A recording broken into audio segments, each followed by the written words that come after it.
Boa noite, igreja. Graça e paz seja sobre a tua vida, amém?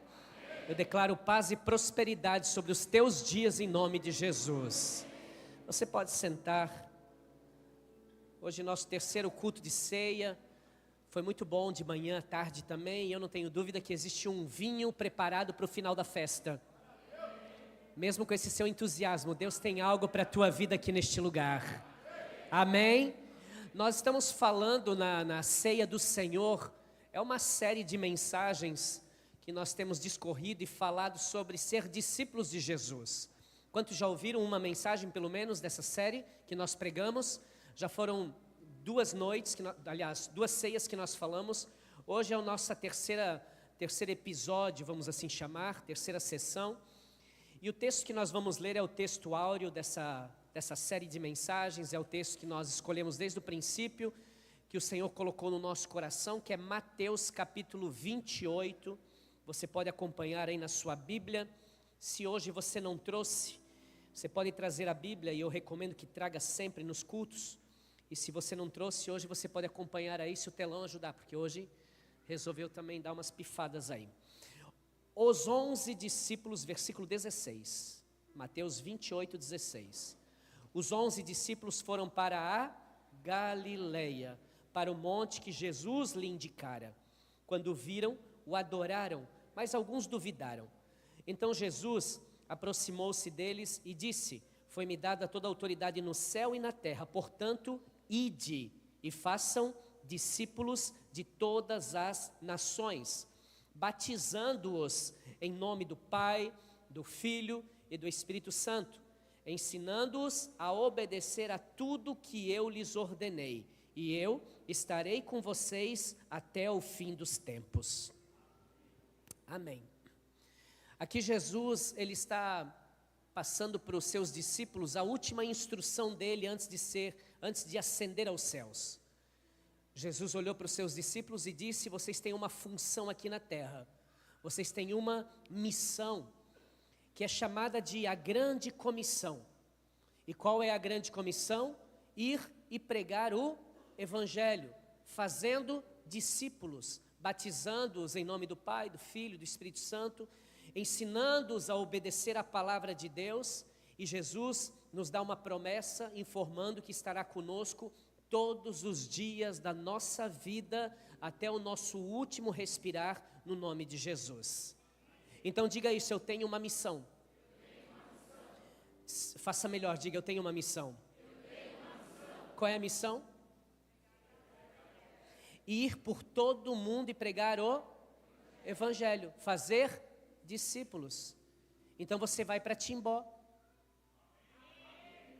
3 acreditaram nessa promessa. Então você vai, o ID é para Timbó. O ID é para Indaial. Ó, o pessoal de Timbó aprende com Indaial, ó. O ID é para Timbó. O ID é para Indaial.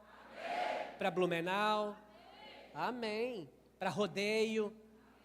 Ascurra. Olha aí o povo de Ascurra, ó. Glória a Deus. Onde mais? Rio de Cedros. Amém. Pomerode. Eu ouvi um amém. Timidozinho, mas eu ouvi um amém. Ou seja, Deus nos escolheu para que a gente cumpra o ID na nossa cidade, no nosso estado, na nossa nação e depois até mesmo nos confins da terra, diga amém. Então, nós aprendemos nessa série de mensagens que para nós fazermos discípulos, primeiro nós precisamos ser discípulos. Porque é muito feio, eu vou usar exatamente essa expressão, é muito feio você dizer ser algo que não é. O que nós pregamos precisa estar em congruência com o que vivemos. Porque se o que vivemos não é o que pregamos, não é o que agrada o coração de Deus. Então eu posso dizer que eu sou um discípulo de Jesus. E é muito fácil dizer que é um discípulo de Jesus. Mas o discípulo de Jesus, ele tem algumas características. E tem muita gente que vem à igreja e é somente um simpatizante de uma religião. Ele vem à igreja, mas na igreja ele é somente um crente. O que é um crente? Quem crê em Deus. Então, um católico, espírita, luterano, ele creu em Deus, ele é crente.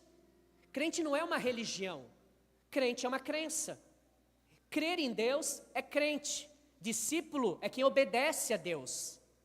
Para crer, até o diabo é crente, diz a Bíblia. E ele treme mais do que muitos que dizem ser cristãos. Então, o chamado de Deus para nós não é somente crer. O chamado de Deus para nós, além de crer, é que nós obedeçamos a palavra do Senhor. Diga amém. E quais são as qualidades, as características? Infelizmente está aqui apagado, mas eu vou passar para você. Os requisitos de um discípulo, nós já falamos 4. Para ser discípulo de Jesus, em primeiro lugar, você tem que amar a Deus mais do que a sua família. E eu não estou dizendo que você não tem que amar, tem que amar a família, tem que honrar o papai e a mamãe, tem que honrar a sua família, mas nunca você vai poder amar alguém mais do que você ama a Deus. Isso é discípulo. Nós vimos isso na Bíblia, que Jesus disse que aquele que não me ama mais do que toda a sua família não pode ser chamado de meu discípulo. E mais, amar a família, amar a Deus, amar os outros.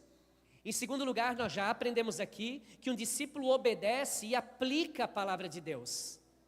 Em terceiro lugar, nós aprendemos que um discípulo ele é generoso. E antes que você pense, essa igreja é dinheirista, para com isso, meu irmão. Generosidade não tem a ver com dinheiro. Quer ver como você é generoso? Você investe um bom tempo para a criação dos seus filhos, isso é generosidade.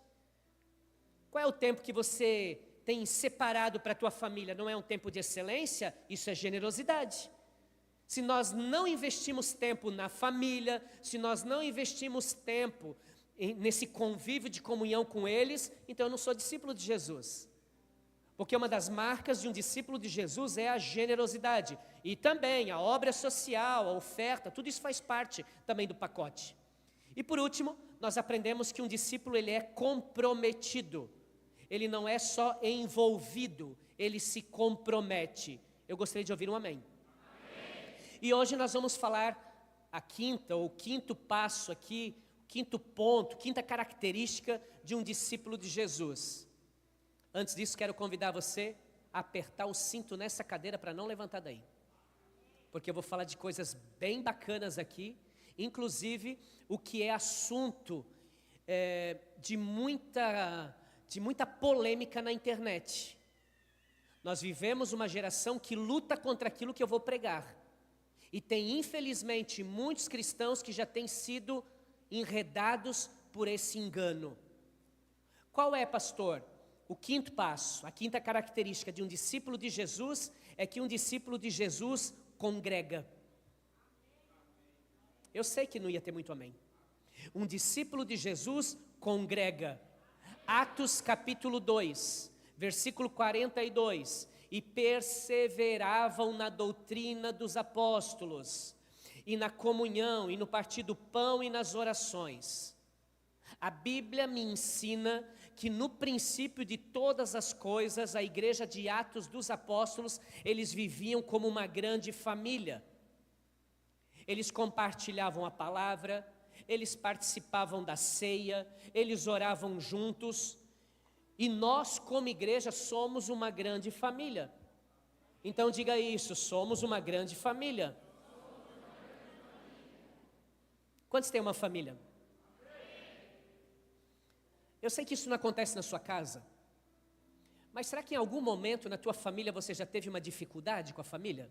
Não, eu sei que não acontece. Eu sei que vocês têm a família, graças a Deus. Mas às vezes uma intriga com o irmão, um desacordo com a mamãe, com o papai. Alguém já? Deixa eu ver se alguém já. Nossa, vocês me deixaram assustados? Todos nós temos, sim ou não? Sim. Alô, sim ou não? Quando alguém vem conversar comigo e diz, pastor Rafael, briguei com a minha mãe, porque ela não presta, porque blá blá blá blá blá blá blá blá blá blá blá blá blá blá. Quando acabar o blá blá blá, eu vou dizer para ela, procure sua mãe e peça perdão. E libere o perdão, você tem que honrar sua mãe. Mas você não conhece. Porque se eu tomar partido, depois de amanhã ela vai estar de bem com a mãe. E quem vai ficar mal na história? O partidário. Porque família é assim, irmão, um dia se mata, não se mata, não. Aleluia. Um dia estão trocando farpas. No outro dia, essa família é muito unida. É assim, pastor? É assim que acontece. Agora deixa eu te perguntar uma coisa. Quando você tem essa intriga com a família, você faz o seguinte. Não sou mais da família dos anjos. Estou fora. Briguei com meu irmão, a partir de hoje, não sou mais Rafael dos anjos. A partir de agora eu sou Rafael dos santos. Não quero mais ser dos anjos. Por quê? Porque eu quero sair dessa família, eu não faço mais parte dessa família. É assim? Não que não dê vontade. Mas a gente não faz. Por quê? Porque é família, é para sempre. E quando a gente fala de igreja, é a mesma coisa. E por que quando você tem uma intrigazinha com o irmãozinho, você quer sair dessa família? Por quê? Somos uma família. Somos corpo, ajustado. E aí quando acontece um desentendimento, um oi que não cumprimenta, um abraço que não recebe, não vou mais nessa igreja, não tem mais amor. Atos capítulo 2 é o cumprimento de Mateus 28. Mateus 28, Jesus diz, vão e preguem, vão e celebrem a ceia, vão e estejam juntos, façam discípulos. E agora no capítulo que nós lemos de Atos é o cumprimento disso tudo. Para um simpatizante, para um crente, a igreja é um lugar de visitas. Para um discípulo é um lugar para se pertencer.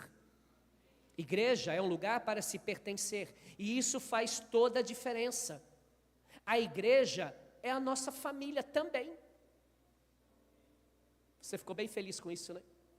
A igreja também é a nossa família. Amém. D.L. Moody, o príncipe dos pregadores. O que ele diz?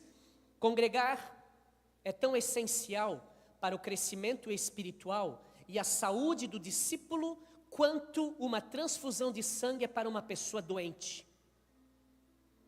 A necessidade que um doente tem de receber sangue, que é vital, que é vida, é o mesmo que nós precisamos quando congregamos. Nós recebemos quando congregamos. Isso é muito forte. Ou seja, o congregar não é opcional, não. O congregar é vital. Congregar é pertencer, fazer parte da igreja de Deus. Quantos estão comigo? Amém. E eu vou te falar aqui alguns pontos fundamentais, porque já tem gente que está pensando, não, Deus não habita nesse lugar, porque a Bíblia diz que Deus não habita em templos construídos pelas mãos humanas. Você está corretíssimo, mas me mostre na Bíblia onde diz que você não deve congregar. Não existe, muito pelo contrário, a Bíblia me ensina a congregar, inclusive no templo construído por mãos humanas, e você vai entender o propósito de nós congregarmos. O propósito de estarmos reunidos hoje aqui. Quantos querem saber? Amém. 6 pessoas. Quantos querem saber? Amém. Ganhei uns 50 agora. Quantos querem saber? Amém. Agora a igreja toda. Atos capítulo 2 ainda, versículo 46, um pouco para frente. Perseverando unânimes todos os dias no... Aonde? Aonde que eles congregavam? No templo, e partindo o pão em casa, comiam juntos com alegria e singeleza de coração. Eles continuavam a se reunir no templo dia após dia, ou seja, eles não paravam de congregar nenhum dia. Por que devemos congregar, pastor Rafael? Porque congregar é o hábito de um discípulo de Jesus. É isso que a Bíblia me ensina. Os primeiros discípulos de Jesus, os primeiros discípulos dos apóstolos, o que eles faziam? Congregavam todos os dias. E por que a importância de por que congregar? Porque eles entenderam a importância de congregar. E a Bíblia deixou bem claro no texto que nós conseguimos ler, que era todos os dias. Agora pensa comigo, você já pensou se na Remanescentes nós tivéssemos culto todos os dias? 3 pessoas, 4 viriam, 4 viriam. Imagine que nós tivéssemos culto todos os dias. Vai ter as noites de glória daqui a pouco, e nós vamos estar todo dia aqui. Mas imagine, todos os dias, eles iriam chamar você de quê?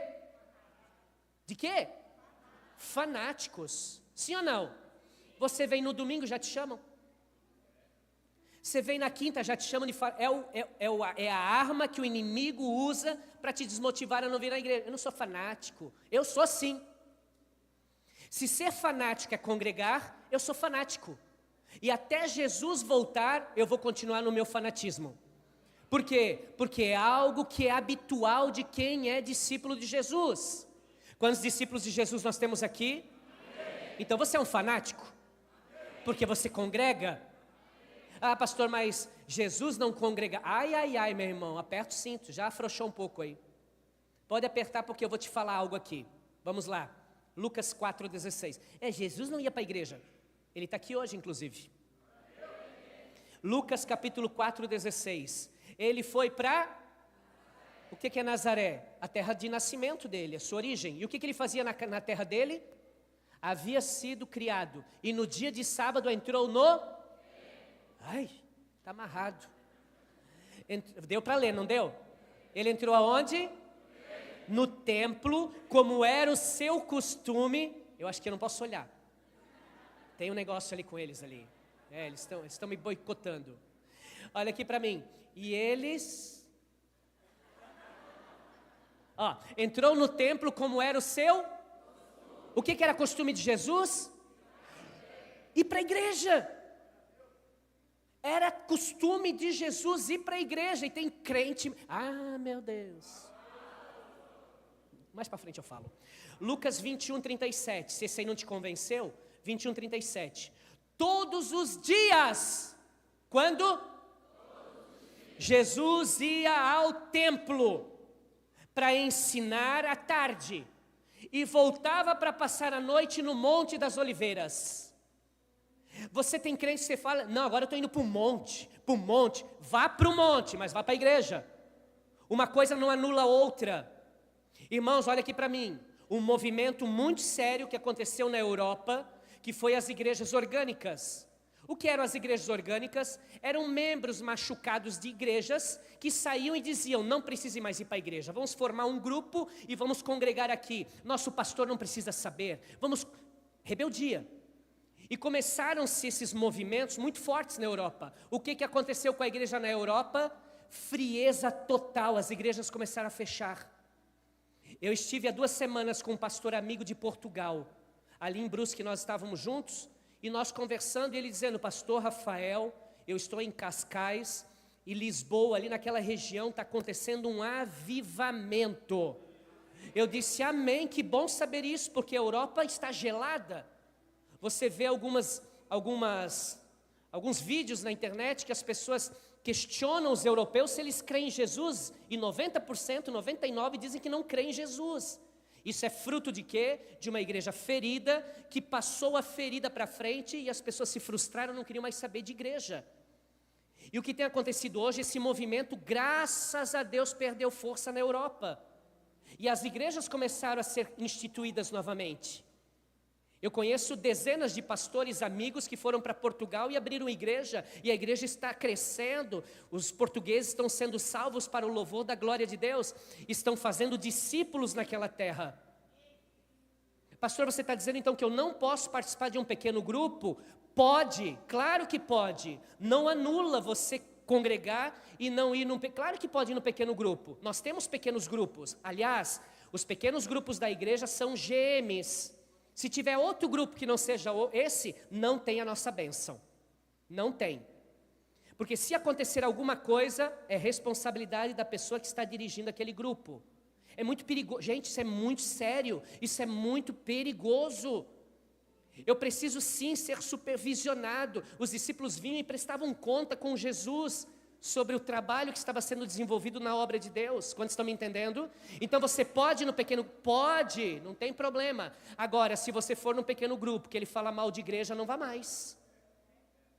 Se no pequeno grupo que você participa, se no GM que você participa, eles falam mal do ano do extraordinário, do decreto profético, que é a nossa visão, sai desse grupo. Ai, pastor, mas é o líder. Sai de lá e pode vir me falar que ele está debaixo de rebeldia. Ou a gente caminha debaixo da bênção e congrega, além de ir no pequeno grupo. Agora existe um movimento, né, o Legendários. E glória a Deus pelos Legendários, é incrível esse trabalho. Mas Legendários é só montanha. Legendário não é GM. GM é da igreja. As pessoas que são legendários participam do GM. É só um apoio para a igreja. Não tem culto de casais para legendários. Culto de casais é aqui, o pastor Patrick e a pastora Rose. O legendário é um trabalho interdenominacional que leva os homens para ter uma experiência com Deus lá na montanha. E quando eles descem, pastor, a gente quer fazer alguma coisa. Aqui é o lugar para você fazer alguma coisa. Na igreja local. Então, quantos estão me entendendo? Uma coisa não anula a outra. Por quê? Porque tem coisas que você vai no GM e você vai receber lá o que você não recebe na igreja. E tem coisas que você só vai receber na igreja que você não recebe lá no pequeno grupo.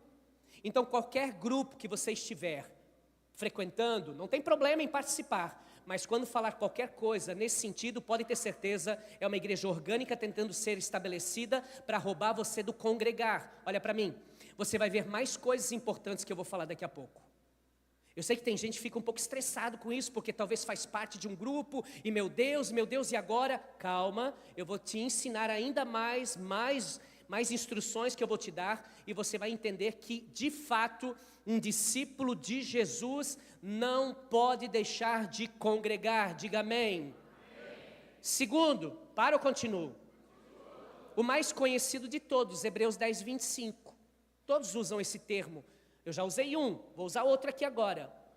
Outra característica, não deixemos de reunir-nos como igreja, segundo o costume de alguns. Ou seja, já tem gente que não quer congregar, já tem gente que diz que não precisa ir para a igreja, já tem gente falando asneira mesmo. É isso. Uma coisa não anula a outra, mas encorajemo-nos uns aos outros, ainda mais quando vocês veem que se aproxima o tempo do fim. Gente, Jesus está voltando. Com esse teu ânimo aí, você não vai subir com esse ânimo aí não, meu irmão. Jesus está voltando. Vai ser um piscar de olhos. A trombeta vai tocar e num piscar de olhos nós seremos raptados. Nós seremos arrebatados. E vamos nos encontrar nas nuvens com o Senhor Todo-Poderoso. É isso que a Bíblia nos ensina. Então o que é o congregar? Segundo, é um mandamento bíblico. Ele está dizendo, gente, está chegando o tempo do fim, tem que congregar, não deixa de congregar, como alguns estão fazendo. Deixar de congregar é sair do braseiro e virar um carvãozinho do lado. O que vai acontecer? Ele vai apagar com o tempo. E o diabo vai trabalhar na mente desse carvãozinho ali, para olhar o fogueiro e dizer, não é bem assim, isso aí não é bem assim. É assim que acontece. Quantos estão comigo aqui ainda? Então, quanto mais se aproxima o tempo do fim, nós devemos congregar. Um cristão sem igreja é uma ovelha sem rebanho. Um cristão sem igreja é uma ovelha sem rebanho. E olha que interessante, Hebreus, escrito há quase 2000 anos, e naquele tempo Paulo já dizia, tem uns cabeção aí que não querem congregar. Gente, pelo amor de Deus, vocês estão pós-Cristo aqui, ó, aconteceu aí esses dias, o que Jesus fez por nós, e vocês ainda não reconhecem o que Jesus fez, e a forma de vocês reconhecer é ser discípulos, fazer discípulos, congregar. Igreja, não pare de congregar, não pare de fazer isso, diga amém. Terceiro, eu vou continuar, tá? Mateus 18, 20. Porque onde estiverem 2, 3 reunidos em meu nome, ali eu estou no meio deles. Congregar tem, em terceiro lugar, um ato profético. Congregar é um ato que contém uma promessa. Qual é a promessa? Jesus disse, eu estarei no meio de vocês. E Jesus está aqui nessa noite. Que garantia, pastor? Não senti nenhuma. Nós não vivemos pelo que sentimos. Nós vivemos pela fé.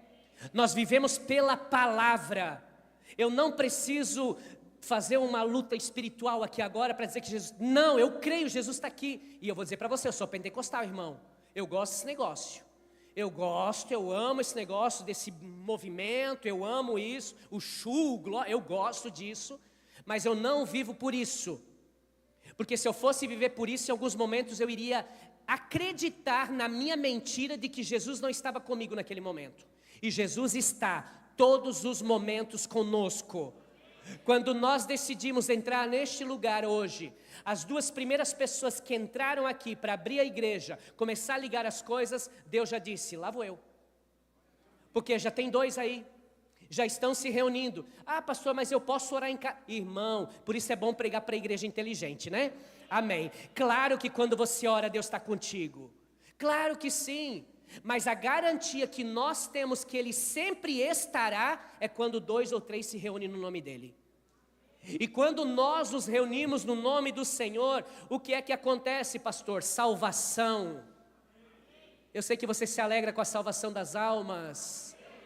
Hoje aqui na igreja, só hoje de manhã e hoje à tarde, mais de 30 pessoas entregaram suas vidas para Jesus. E se essa igreja não existisse, tudo bem, se converte com o evangelho pregado no boca a boca, mas se existe esse templo, pessoas estão se convertendo.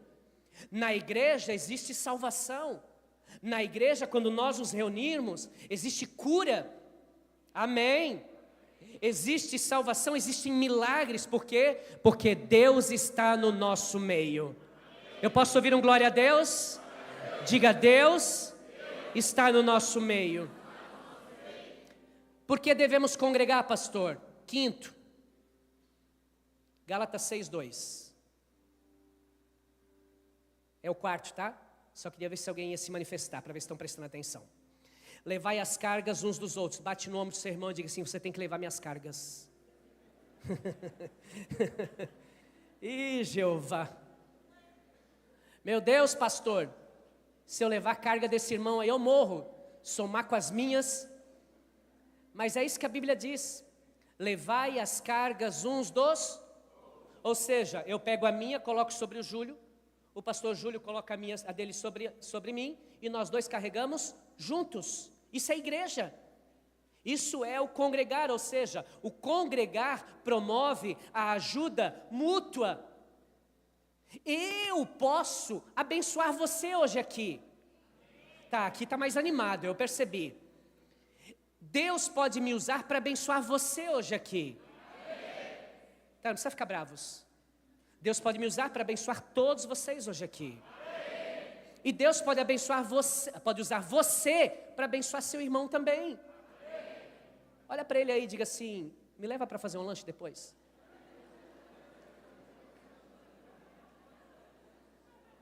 Não, pastor, isso vai pesar mais ainda a carga. Olha aqui para mim, olha aqui para mim. Pessoal, igreja é isso, um ajuda o outro. Nós tivemos final de semana, sexta-feira, a nossa noite de massas. Quem esteve lá? Você sabe o que foi aquela noite de massas ali? Foi incrível. Porque quando se fala de um evento beneficente, muitos pensam um tambor desse tamanho, tudo misturado, milho, ervilha, todo mundo ali dentro. Não, tem gente que pensa que é assim. E não tem nada de errado em fazer isso também. Nada de errado. É ajuda mútua. Mas eu fiquei impressionado quando eu cheguei lá no restaurante. Tudo decorado, tudo separadinho com nome, padrão remanescente. Verdade. Acolhimento, todo mundo recebendo a gente. Me senti uma celebridade. Batendo foto. Eu disse, cara, que legal. Isso é ajuda mútua. Por que ajuda mútua? Porque o irmão que forneceu o restaurante para fazer o evento, ele só cobrou o material que ele usou. O restante, o lucro que deu da venda desses vouchers, foi todo o valor destinado ao Revolution. Ainda não contabilizaram, segunda-feira nós vamos ter esse relatório, mas passaram de 400 vouchers que foram distribuídos. Agora, se esse irmão que congrega conosco não congregasse conosco, isso não aconteceria. Isso é ajuda mútua. Eu estou dentro da igreja para ajudar o meu irmão, para abençoar o meu irmão. Pastor, mas eu não preciso. Tá, então, mas alguém precisa. E você pode ser um canal de bênção na vida desse seu irmão que precisa. Isso é igreja.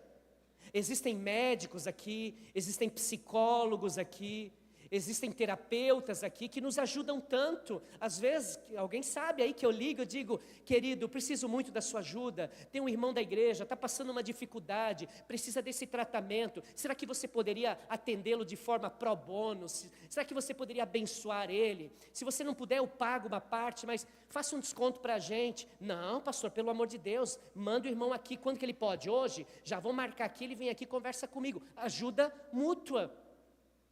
Ele ajuda o irmão sai e conta para o irmão que ele foi ajudado, o irmão agora quer se consultar com ele, paga, é abençoado. Ou seja, todo mundo, como Atos dos Apóstolos, uma comunidade que um ajuda o outro. Isso é ajuda mútua. Meu filho gravou uma música. No que ele gravou a música, o irmão Ferrari mandou uma mensagem: pastor, vamos gravar no estúdio essa música. Meu filho foi lá e gravou no estúdio, ou seja, ajuda mútua. Ele nos abençoou. Isso é igreja. A igreja, um abençoa o outro.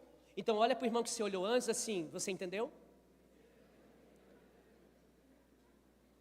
Nós precisamos entender esse princípio. Congregar é ajuda mútua.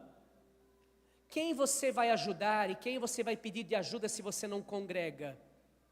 Tudo bem, existem ajudas que vêm de fora também, mas como família nós podemos ser muito mais eficazes. Diga amém. Por que devemos congregar? Quinto, assim como cada um de nós, Romanos 12, versículo 4, assim como cada um de nós tem um corpo. Quantos tem um corpo aqui? Alô? Amém, amém. Com muitos membros, e esses membros não exercem todos a mesma função, assim também em Cristo nós que somos muitos, formamos um corpo e cada membro está ligado a todos os outros. Olha o exemplo que Paulo fala aqui no quinto ponto, porque devemos congregar. Porque congregar promove unidade. E Paulo usa essa expressão: nós somos como um corpo que possui muitos membros. O que é um corpo? É algo que ocupa lugar no espaço. O que é o corpo? O corpo é a junção de todos os membros. Juntam-se todos os membros e forma esse corpício que nós temos. Que às vezes quando eu olho no espelho eu digo: Jesus, Deus é bom demais, hein? Olha aqui para mim, irmãos. Esse corpo, agora imagine vocês, eu dizer o seguinte: amanhã de manhã eu vou sair para trabalhar. Antes de sair de casa, vou lá, escovo meus dentes. Acabei de escovar os dentes, eu digo assim, ó, dentes, fiquem em casa. Alguns conseguem, né? Dentes, fiquem em casa.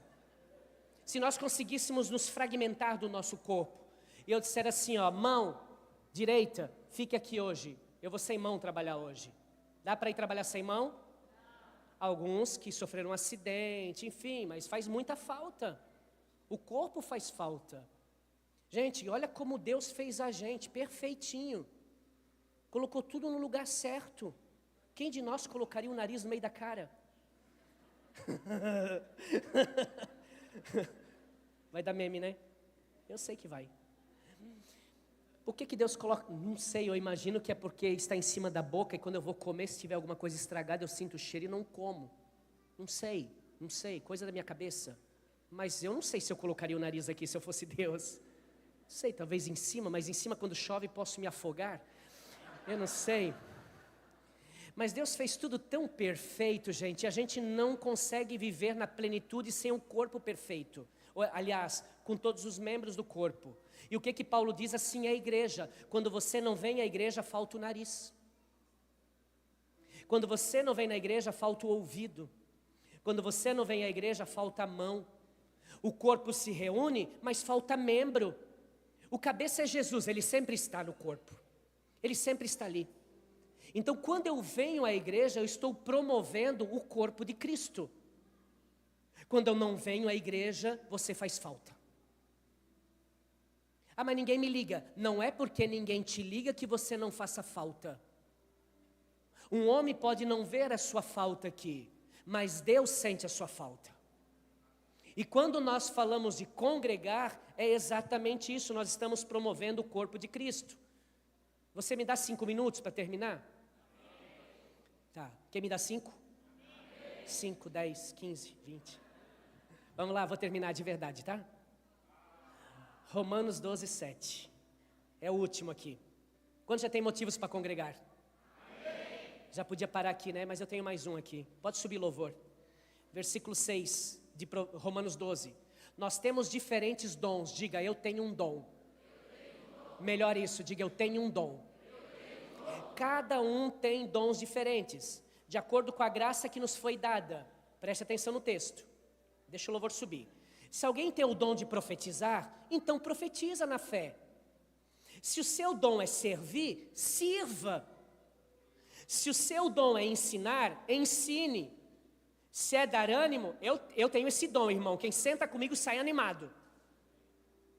Um dia eu vi a Madre Teresa de Calcutá, e ela disse o seguinte: todos que chegarem na minha presença não vão poder sair da mesma forma. Eu disse, a minha também. Eu decidi isso, e tem dia que eu não estou bem. Mas sentou no meu gabinete, meu irmão, para conversar comigo, pedir uma oração, vem num culto, vai ser animado, vai sair abençoado. Por quê? É meu dom, e não adianta você me criticar. Não adianta você dizer, esse pastor aí é... Faz o teu dom e fica quieto, deixa eu fazer o meu. Deus me chamou para isso, e ponto final.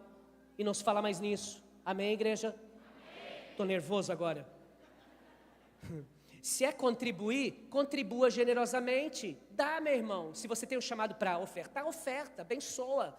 Se você é de exercer liderança, exerça com zelo. E se é de misericórdia, aplique isso e faça com alegria. Congregar, em sexto lugar, nos dá a oportunidade de servir.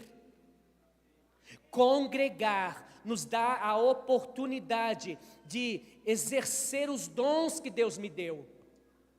A igreja é o melhor lugar para o caráter ser moldado, porque nós vamos receber palavra, instrução para moldar o nosso caráter, para alterar a rota da nossa vida, para colocar a rota de acordo com a vontade de Deus. Na igreja nós amadurecemos, na igreja é o lugar quando congregamos que expandimos, crescemos, que nos prepara.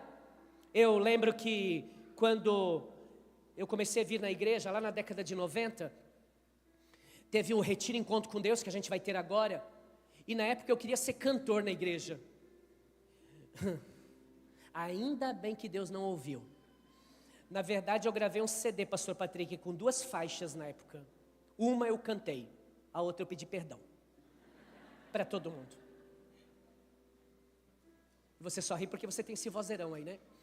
E aí eu fui para esse encontro com Deus, porque para cantar no louvor da igreja, tinha que ter o encontro, esse retiro. Hoje em dia não é mais assim, mas na época era assim. E eu fui nesse encontro, Dirley. Marquei minha inscrição e fui lá. Quando chegou lá, todo mundo dizendo, aqui é o lugar que você vê Deus face a face.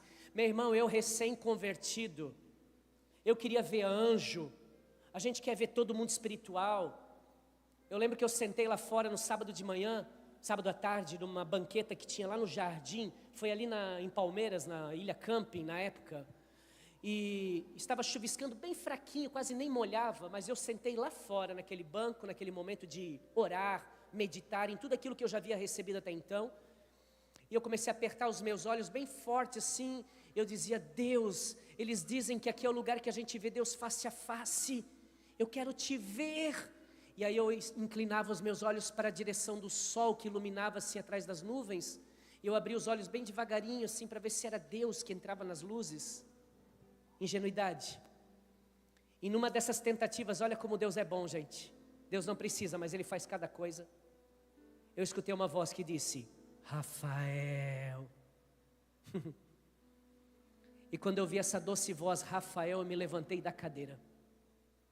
Me levantei daquela banqueta e olhei lá para a sala de ministração para ver se eles estavam chamando, porque parecia alguém me chamando lá para voltar lá para a sala de ministração, que ia começar logo as ministrações. E quando eu fiquei olhando assim um pouco assustado, nunca tinha tido uma experiência como essa, de ouvir Deus falar o meu nome. E quando eu caiu a ficha assim, eu disse, cara, foi Deus. E quando eu falei assim, o Espírito Santo falou assim, filho, fecha os olhos. Aí eu sentei de novo. E no que eu sentei, eu fechei meus olhos e Deus me deu a visão. Qual foi a visão, pastor Rafael? A visão foi que eu estava com o microfone diante de uma plateia gigante, que é muito maior que essa, e esse dia vai chegar. Muito maior, muitas vezes. Eu já preguei em muitos auditórios de muita gente, com 5.000, com 7.000 pessoas presentes, mas ainda não vi aquela cena que aquele dia Deus me mostrou. E quando eu vi aquilo tudo, eu pensei, uau, eu vou ser cantor! Eu vou ser cantor, Jonas, eu vou ser cantor. Todo feliz da vida. E na hora que eu disse assim, eu vou ser cantor, o Espírito Santo falou assim, olha para trás. E naquela visão, com os olhos fechados, eu olhei para trás. E quando eu olhei para trás, eu vi um louvor maravilhoso, igual esse. Os instrumentistas todos me olhando. esperando o final daquele momento. E aí eu disse assim, então quer dizer que eu vou ser ministro de louvor, Senhor? Eu vou ser cantor, e além de ser cantor, também vou ministrar o louvor da congregação, da igreja? E o Espírito Santo falou, fecha os olhos. E eu fechei de novo, e quando eu fechei, meu irmão, minha irmã, o Espírito Santo olha para o lado, e quando eu olhei para o lado, eu vi um gordinho com o microfone na mão. Te amo, Juca. Eu vi alguém ministrando louvor. E quando eu vi essa visão de alguém ministrando louvor, eu pensei, talvez é uma dupla, né? Juca e Rafa, não sei, Rafa e Juca, não sei. Mas eu só sei que na hora eu abri os olhos e comecei a orar e dizer, Deus, me explica o que é essa visão, eu não estou entendendo nada, eu vou ser cantor, não vou ser cantor, o que é? E aí continuamos a ministração à noite, cura interior, né? Nossa, que noite incrível foi aquela. E depois no sábado, domingo de manhã, batismo no Espírito Santo, libertação, restauração, meu Deus do céu. Acabou o encontro, acabou o retiro, saímos de lá. E quem acaba o retiro é mais ou menos assim, se pega táxi, o taxista pergunta, para onde você vai? Para o céu. Não, qual é o destino? É o céu. Eu não quero outro lugar que não seja o céu. Esse é o retiro que nós vamos ter agora, o encontro com Deus. Aí entrei dentro da van, uma Topic, um amigo meu, pastor Marco, hoje é pastor também, ele sentado do meu lado, e eu falei assim, na hora, aquela mesma voz, eu estou arrepiado, igreja, aquela mesma voz disse assim, ó, você vai ser pastor. Aí caiu a ficha, cara, então, o gordinho do meu lado, o louvor atrás, eu vou ser pastor. E eu disse pro Marquinho assim, Marquinho, Deus falou comigo, eu vou ser pastor. E ele falou, amém, Rafa, que bênção. Voltamos, quando eu cheguei, desci da van, meu irmão me recebeu com um abraço, comecei a chorar, porque o que mais você faz nesse encontro é chorar, meu irmão, pelo amor de Deus. Chorei, e disse para ele assim, César, você é pastor? Ele falou, tá bom. Não, ele falou amém, que bênção. E depois ele confidenciou mais tarde que nem ele acreditou, mas enfim. Ou seja, o congregar me levou a querer buscar mais ainda de Deus. No congregar, aí eu consegui, de repente eu descobri dons que Deus colocou em mim, que não seriam possíveis fora da igreja. Eu não presto fora da igreja. Eu não presto fora da igreja. Eu só consigo exercer os dons que Deus me deu na igreja. Eu faço muita palestra no mundo corporativo.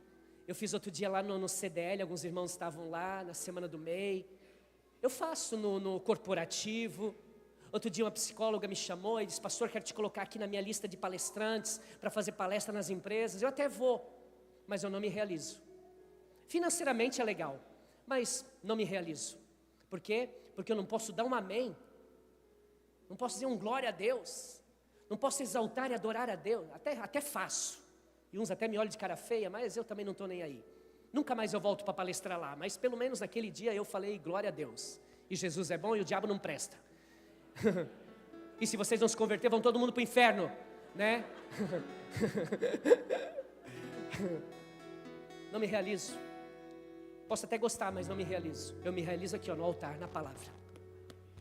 Porque o congregar te dá a oportunidade de servir. Tem gente aqui que depois que começou a congregar, o que você executa é com eficácia, é com sucesso. Nós temos pessoas hoje aqui na igreja que são palestrantes e que não tinham a mesma desenvoltura antes de congregar.